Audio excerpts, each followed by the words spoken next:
හරි 2013 විභාග පේපරේ 8 වෙනි ප්‍රශ්නේ C කොටස තමයි අපි හදන්න හදන්නේ. හරිද? ඒක මෙහෙමයි කියලා තියෙන්නේ. සෝඩියම් හයිඩ්‍රොක්සයිඩ් සෝඩියම් කාබනේට් නිෂ්ක්‍රීය අපද්‍රව්‍යයක් තියෙන ඝන නියතියක් තියෙනවා. ඒකේ ග්‍රෑම් 42.4ක් ජලය 500කට දාලා හොඳින් හොදවල ද්‍රාවණයක් හදලා තියෙනවා.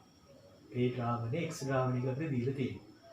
මේ ද්‍රාවණයෙන් ගත්තලු ඝන සෙන්ටිමීටර් 25ක් අරගෙන HCl ද්‍රාවණයක් එක අනුමාපනය කරාලු දර්ශකයේ විදිහට මෙතිල් ඔරෙන්ජ් දාලා. හැබැයි අපිට HCl ගේ සාන්ද්‍රණය දීලා නැහැ. අපි හිතමු HCl ගේ සාන්ද්‍රණය ඉතින් x මවුල ගන්න ඩෙසිමීටරයට කියලා. මම ඉස්සෙල්ලම කියන්නම් දැන් මේ වර්ණ විපර්යාසය සිද්ධ වෙනකොට මේක ඇතුලේ සිදුවෙච්ච ප්‍රතික්‍රියා මොනවද කියලා. දැන් අපි දන්නවා සෝඩියම් හයිඩ්‍රොක්සයිඩ් සහ සෝඩියම් කාබනේට් එයාලා ප්‍රබල භස්ම. මේවා ප්‍රබල භස්ම. හරිද? ඒතර ප්‍රබල භස්ම එකදී මෙතිල් ඔරෙන්ජ් ගේ පාට අපි බලමු. දැන් මෙතිල් ඔරෙන්ජ් කියන කේනාගේ විශේෂත්වය තමයි මෙතිල් ඔරෙන්ජ් ප්‍රබල අම්ලවලදී රතු පාටයි අනෙක් හැම ද්‍රාවණයකදීම කහ වෙන්න පුළුවන් නැත්නම් තැඹිලි කියලා කියන්න පුළුවන්. හරිද? ඒතර ප්‍රබල අම්ලයකදී විතරයි මේ මෙතිල් ඔරෙන්ජ් රතු පාටක් දෙන්නේ. අනෙක් හැම ද්‍රාවණයකදීම කහ පාට තමයි දෙන්නේ. එතකොට දැන් ආරම්භයේදී මේකේ ඉන්නවා සෝඩියම් හයිඩ්‍රොක්සයිඩ් ප්‍රබල භස්මයයි සෝඩියම් කාබනේට් ප්‍රබල භස්මයයි. එතකොට ඉස්සෙල්ලා දැන් ඔන්න HCl ආරම්භයේදී තුන මේ ද්‍රාවණේ තැඹිලි පාටයි. භස්මනේ තියෙන්නේ. ඔන්න HCl බිඳුවක් වැටෙනකොට ඉස්සෙල්ලම ප්‍රතික්‍රියා කරන්න යනවා අපි සලකනවා NaOH තමයි ඉස්සෙල්ලම ප්‍රතික්‍රියා කරන්නේ. NaOH HCl එක ප්‍රතික්‍රියා කරලා NaCl ධන ජලය හදනවා. ඊට පස්සේ Na2CO3 ගේ අපි දැන් බලන්න ඕනේ පූර්ණ උදාසීනීකරණය සිද්ධ වෙනවද නැද්ද? මෙතිල් ඔරෙන්ජ් හැමවිලි සිදු වෙන්නේ Na2CO3 ගේ පූර්ණ උදාසීනීකරණය. පිනොක්තලින් හැමවිලි සිදු වෙන්නේ අර්ධ උදාසීනීකරණය. එහෙම වෙන්නේ අනුමාපන ප්ලාස්මයේ සෝඩියම් කාබනේට් තියෙනකොට. ඉතින් අනුමාපන ප්ලාස්මයේ සෝඩියම් කාබනේට් ඉන්නේ මේලා ඒ නිසා මෙයාගේ පූර්ණ උදාසීනීකරණය සිදු වෙන 2 HCl 2 NaCl CO2 ධන ජලය. එතකොට මේ ප්‍රතික්‍රියා දෙකම මේ අනුමාපනයේදී සිද්ධ වෙනවා. ඒක තමයි පළවෙනි ක්‍රියාපිළිවෙලේදී සිදුවෙන ප්‍රතික්‍රියා ටික. මෙතිල් ඔරෙන්ජ් හැමෙදී සෝඩියම් කාබනේට් වල පූර්ණ උදාසීනීකරණය සිද්ධ වෙන්නේ කොහොමද කියලා මම ඒකේ තියරිය පැහැදිලි කරන්න. හරිද? ඒ නිසා මෙන්න මේ තියරි ටික ඔයාලා දැනගන්න ඕනේ. එකක් තමයි සෝඩියම් කාබනේට් කියන්නේ ප්‍රබල භස්මයක්. ඒක දැනගත යුතුයි. ප්‍රබල භස්මයකි. ඒ වගේම NaCO3 කියලා කියන්නේ සෝඩියම් බයිකාබනේට් කියලා කියන්නේ දුබල භස්මයක්. ඒ වගේම Na2CO3 වල උදාසීනීකරණය සිදුවෙන පියවර දෙකකට. ඉස්සෙල්ල වෙන්නේ NaCO3 ධන NaCl. දැන් මේක වෙන්නේ මෙහෙමයි. මේකේ Na+ ආයන දෙකකුයි CO3 2- දෙකකුයි තියෙනවා. ඒතර H+ උයි Cl- මෙතන තියෙනවා. ඒතර මේ Na+ මේ Cl- එක එකතු වෙලා NaCl හදනවා.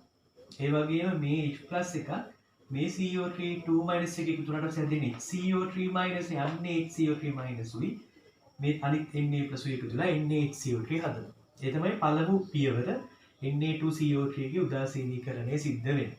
හරිද? ඊට පස්සේ වෙන්නේ NaHCO3 තවදුරටත් HCl එක ප්‍රතික්‍රියා කරලා NaCl CO2 ධන ජලය හදන එක. මේ තමයි දෙවෙනි පියවර Na2CO3 ගේ උදාසීනීකරණය. හරිද? එතකොට අන්නේ දැනුම ඔයාලා ගාව තියෙන්න ඕනේ. දැන් හිතන්න ආරම්භයේදී මෙතිල් වලින් දාලා තියෙන ආරම්භයේදී මේ ද්‍රාවණය කහ පාට නැත්නම් තැඹිලි පාට.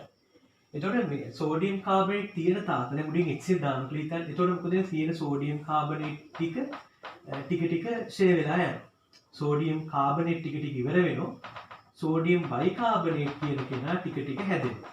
ඒ කියන්නේ උඩින් වෙන්නේ. හරි සෝඩියම් කාබනේට් ප්‍රතික්‍රියා කළ HCl එක්ක සෝඩියම් බයිකාබනේට් හදනවා. ඒතර මෙයා ටික ඉවර වෙලා තාමත් හැබැයි ද්‍රවණය තැඹිලි පාටයි නැත්නම් කහ පාටයි තාමත් තැඹිලි පාටයි. තාමත් තැඹිලි කරන එක්තරා මොහොතකදී වැටෙන HCl වලින් ඔක්කොම සෝඩියම් කාබනේට් ටික ඉවර වෙච්ච ගමන් දැන් ද්‍රාවණයේ ඉන්නේ සෝඩියම් බයිකාබනේට් කියන දුබල භස්මය. ඉතින් දුබල භස්මයකදීත් මෙතිල් ඔරෙන්ජ් පාටක් දෙන්නේ නැහැ. එයා කොහොමත් ප්‍රබල අම්ලයකදී විතරයි රතු පාට දෙන්නේ. නිසා මෙතෙන්දී තාමත් ද්‍රාවණය කහ නැත්නම් තැඹිලි පාටයි. තවදුරටත් අපි HCl දානවා. එතකොට මොකද වෙන්නේ? මේ සෝඩියම් බයිකාබනේට් ටික වැය වෙලා කාබන් ඩයොක්සයිඩ් සහ ජලය වඩපත් වෙනවා. එක්තරා මොහොතකදී වැටෙන HCl බිඳුවකින් ඔක්කොම NaHCO ඉවර වෙලා ද්‍රාවණය ප්‍රබල ආම්ලික වෙච්ච ගමන් ද්‍රාවණය රතු පාට වෙනවා. එතකොට බලන්න එතකොට මේ ප්‍රතික්‍රියා දෙකම සිද්ධ වුණා. ඒ නිසා තමයි කියන්නේ මෙතිල් ඔරේන්ජ් හම්බෙදී මේ දෙකෙන් එකතුව. ඒ කියන්නේ පූර්ණ උදාසීනීකරණය සිදු වෙනවා සෝඩියම් කාබනේට් වල. ඒතර Na2CO3 2HCl 2NaCl CO2 දැන් ජලයේ තමයි පූර්ණ උදාසීනීකරණ ප්‍රතික්‍රියාව. පිනොප්තලින් හමුවේදී සෝඩියම් කාබනේට් වල අර්ධ උදාසීනීකරණ සිද්ධ වෙන්නේ මොකද කියලා කියලා දෙන්න. මේ බලන්න. දැන් ඉස්සෙල්ලම ඔන්න HCl උඩින් දානකොට Na2CO3 ටික වැය වෙමින් හදනවා NaHCO3 සෝඩියම් බයිකාබනේට් ටික හදනවා. මෙයා ටික වැය වෙනවා. මෙයා ටික හැදෙනවා. මෙයා ටික වැය වෙනවා. මෙයා හැදෙනවා. ඒතර ආරම්භයේදී මේ පිනොප්තලින්ගේ විශේෂත්වයක් තියෙනවා. මේක පොඩ්ඩක් කියන පිනොප්තලින් ප්‍රබල බස්මයකදී විතරක් රෝස පාටයි. අනෙක් හැම ද්‍රාවණයකදීම අවර්ණයි. හරිද? ඒක මතක තියාගන්න ඕනේ. පිනොප්තලින් ප්‍රබල බස්මයකදී රෝස පාටයි. අනෙක් හැම ද්‍රාවණයකදීම අවර්ණයි. ඒතකොට දැන් උඩින් HCl වැටෙනකොට ආරම්භයේදී මේක රෝස පාටයි. ටික සෝඩියම් කාබනේට් ටික වැය වෙනවා. එක්තරා මොහොතකදී වැටෙන HCl බිඳුවකින් ඔක්කොම Na2CO3 අවසන් වෙනවා. එතකොටම දැන් ද්‍රාවණයේ ඉන්නේ NaHCO3 විතරයි. එතකොට ප්‍රබල බස්ම ඉවර වෙච්ච ගමන් ද්‍රාවණයේ රෝස පාට අවර්ණ වෙනවා. මොකද මෙයා දුබල බස්මයක්.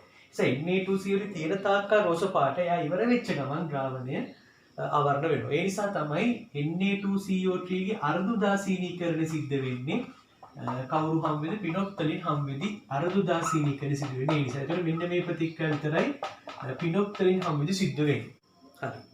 දෙවෙනි ක්‍රියාපිළිවෙල අපි බලමු. ඒක මෙහෙමයි කරලා තියෙන්නේ. X ද්‍රාවණයෙන් ඝන සෙන්ටිමීටර් 25ක් අරගෙන ඒකට මදක් වැඩිපුර බේරියම් ක්ලෝරයිඩ් දාලා තියෙනවා. හරිද? එතකොට මොකද වෙලා තියෙන්නේ? එතකොට බේරියම් කාබනේට් සුදු පාට අවක්ෂයක හැදෙනවා. ඊට පස්සේ උඩින් තියෙන පෙරණි අරගෙන අනුමාපනය කරලා තියෙනවා. පිනොප්තලින් දර්ශක විදිහට දාලා කලින් HCl එක්කම.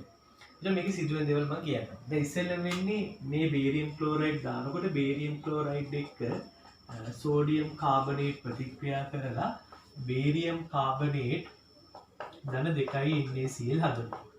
හරිද? මෙයා අවක්ෂේපය. ඒ වගේම අපිට ඕන මෙහෙම ප්‍රතික්‍රියා දෙන්න පුළුවන්. බේරියම් ක්ලෝරයිඩ් ධන NaOH ඊට හැදෙනවා බේරියම් හයිඩ්‍රොක්සයිඩ් ධන 2යි NaCl. හරිද? එතකොට මේ ද්‍රාවණය අපිට තියෙනවා කියලා කියන්න පුළුවන් බේරියම් හයිඩ්‍රොක්සයිඩ්. හැම එක තුලින්ද කරන්න ඕනේ. මෙතන Cl2යි Na දෙකක් කියන මෙතන 2යි NaOH දාන්න. හරිද? එතකොට එහෙනම් මේ ද්‍රාවණයේ හිටපු NaOH තමයි මේ බේරියම් හයිඩ්‍රොක්සයිඩ් වලට වත් උනේ. හැබැයි බේරියම් කාබනේට් අවක්ෂේප වුණා. ඒතර දැන් මේකේ නැහැ සෝඩියම් කාබනේට් මේ පෙරේ. ඉන්නේ කවුද? බේරියම් හයිඩ්‍රොක්සයිඩ් විතරයි. එහෙනම් අනුමාපනයේදී සිද්ධ වෙන්නේ බේරියම් හයිඩ්‍රොක්සයිඩ් සහ HCl ප්‍රතික්‍රියා කරනවා. මෙන්න මේ ප්‍රතික්‍රියාව බේරියම් හයිඩ්‍රොක්සයිඩ් ධන HCl බේරියම් ක්ලෝරයිඩ් ධන ජලය තුලිත කරන්න ඕනේ. මෙතෙන්ට ජලම් දෙකක් හැදෙනවා. මෙතෙන්ට 2 HCl දාන්න ඕනේ. හරිද? ඕක තමයි දෙවෙනි ක්‍රියාපිළිවෙලදී කරලා තියෙන්නේ. හරි, තුන්වෙනි ක්‍රියාපිළිවෙලදී කරලා තියෙන්නේ මෙහෙමයි. අර කලින් අපි භාවිතා කරපු HCl ද්‍රාවණයෙන් ඝන ශ්‍රේණි 25ක් අරගෙන ඒකට දාලා තියෙනවා 5යි KiO3 සහ 5යි Ki. දැම්මට පස්සේ I2 මුක්ත වෙලා තියෙනවා. I2 හොයන්න I2 ප්‍රමාණය හොයන්න පිස්ටේ දර්ශකයේ විදිහට දාලා සෝඩියම් තව සල්ෆේට් ද්‍රාවණයක් එක අනුමාපනය කරලා තියෙනවා. ඒක තමයි තුන්වෙනි ක්‍රියාපිළිවෙල. අපි බලමු මේකේ මොනවද වෙන්නේ කියලා. දැන් IO3 කියන කෙනා අනිවාර්යෙන් I2 බවට පත් වෙනවා. හරිද? ඒ වගේම I- කියන කෙනා උතින්දී I2 බවට පත් වෙන්න ඕනේ. I දෙකක් නිසා මෙතන දෙකෙන් ගුණ කරනවා. දෙවරක් තුන 6යි නිසා H2O 6ක් දානවා. H12ක් ඉඳලා 12යි H+ දානවා. මෙහි ආරෝපණය බිඳුවයි මෙහි ආරෝපණය දැනට ධන 10යි. හරිද? එයි මේ ධන 12යි මේ ඍණ 2යි ධන 10යි. ඉතින් ඒ නිසා ඉලෙක්ට්‍රෝන 10ක් ඍණ 10ක් දානවා. හරිද? එතන පළවෙනි ප්‍රතික්‍රියාව. ඊට පස්සේ දෙවෙනි ප්‍රතික්‍රියාව 2i ඊතරයක් I2 මෙතන ආරෝපණය ඍණ 2යි මෙහාට ඉලෙක්ට්‍රෝන දෙකක් දානවා. මේ දෙවෙනි අර්ධ ප්‍රතික්‍රියාව. දැන් අපි පළවෙනි එකට එකතු කරනවා දෙවෙනි එක 5න් ගුණ කරලා එතකොට එන්නේ 12h plus ධන 2iO3 minus ධන 10i minus මෙතන i2 මෙතන 5i i2 නිසා ඔක්කොම 6i i2 ධන 6i h2o දැන් මේක ඔක්කොම ඉරට්ටි සංඛ්‍යා නිසා මේක සරල කරන්න පුළුවන් දෙකෙන් බෙදලා එතකොට 6i h plus ධන iO3 minus ධන 5i i minus 3i i2 ධන 3i h2o ඔය ප්‍රතික්‍රියා සිද්ධ වෙනවා. ඒ වගේම මෙතන අනුමාපනයේදී වෙන්නේ i2 ධන 2i සෝඩියම් තයෝසල්ෆේට් 2i NaI ධන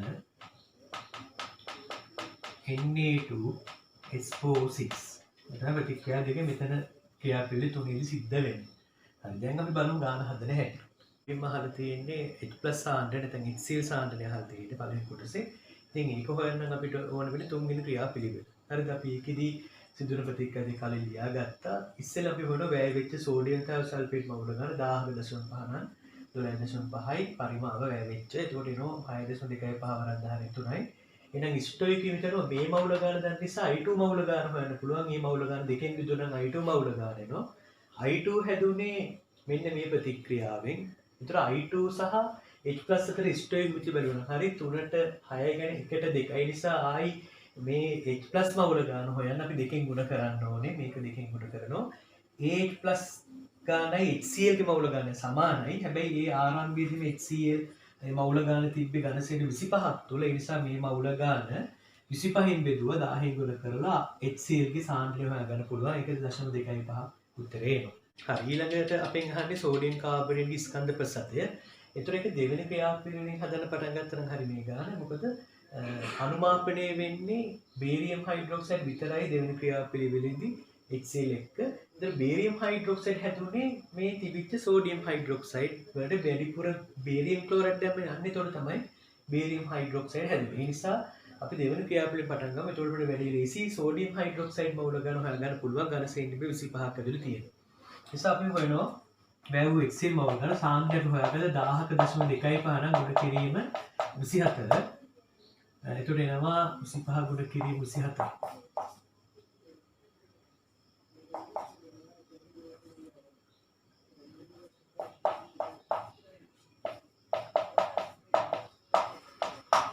එතකොට 6 වරක් 10 තුන මවුල ගානක් ලැබෙනවා. හරිද? ඊට පස්සේ එහෙනම් HCl මවුල ගාන එක නම් අපිට හොයාගන්න පුළුවන් බේරියම් හයිඩ්‍රොක්සයිඩ් මවුල ගාන කොච්චරද කියලා හැදිච්ච. එහෙනම් 6 වරක් 10 අරගෙන තුන බෙදනවා දෙකෙන්. එතකොට 3 වරක් 10 අරගෙන තුනක් මවුල ලැබෙනවා. ඊට පස්සේ බේරියම් හයිඩ්‍රොක්සයිඩ් නෙමෙයි ආරම්භයේදී හිටියේ අර 25 හිටියේ NaOH. එතකොට අපි හොයාගන්න NaOH මවුල ගාන. එහෙනම් NaOH මවුල ගාන හොයන්න පුළුවන් බේරියම් හයිඩ්‍රොක්සයිඩ් මවුල ගාන වගේ දෙගුණයක්. ඒ කියන්නේ 6 වරක් 10 අරගෙන 3යි NaOH මවුල ගාන. එතකොට ඒ තියෙන්නේ 25කනේ.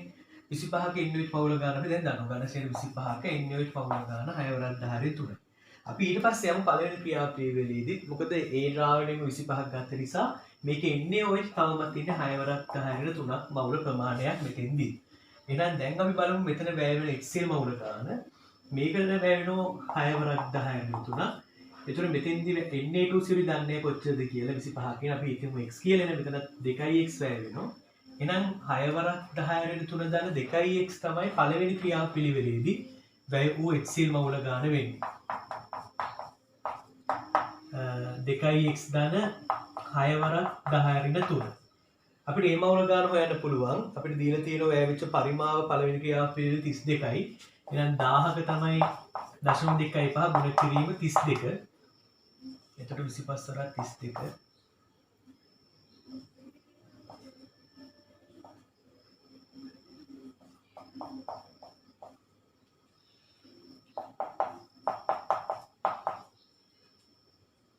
එතකොට එනවා 8 වරක් 10 අරගෙන 3ක්. එතකොට එහෙනම් අපිට හොයාගන්න පුළුවන් දැන් 2x ධන 6 වරක් 10 අරගෙන 3 සමානයි 8 වරක් 10 අරගෙන 3යි. එහෙනම් 2x සමානයි 2 වරක් 10 අරගෙන 3යි. x සමානයි 1 වරක් 10 අරගෙන 3. මේ අපි හිරුවේ ඝන සෙන්ටිමීටර් 25ක තියෙන Na2CO3 මවුල ගන්න. හැබැයි මේ නියදිය දිය කරේ 500ක. ඒ නිසා 25ක තියෙන මවුල ගන්න අපිට දැන් දන්නේ අපිට ඕන වෙන්නේ 500ක තියෙන මවුල ගන්න. එහෙනම් අපි හොයමු ඝන සෙන්ටිමීටර් 500ක Na2CO3 මවුල ගන්න කොච්චරද කියලා. 25ක තියෙන එක ගුණ කිරීම 10 රින 3 නම් ගුණ කිරීම 500. එතකොට එනවා දෙක වරක් 10 රින් 2 නැත්නම් 0.02යි මවුල. ඒ තමයි Na2CO3 මවුල ගන්න. එහෙනම් Na2CO3 ගේ ස්කන්ධය හොයන්න පුළුවන්. 0.02 ගුණ කරන 106න් එතකොට 2.12 ග්‍රෑම්. මේ නියදියේ බර අපිට දීලා තිබ්බ ආරම්භයේදී 42.4යි. එහෙනම් ප්‍රසතය හොයන්න පුළුවන් මුළු බර 42.4යි. ඒකෙන් 21.2ක් තමයි සෝඩියම් කාබනේට් ඉන්නේ. ප්‍රසතය ගුණ කරන 100 100 එතකොට 100ට 50ක් කියලා. එහෙනම් තමයි මේ ගාන හදන්නේ.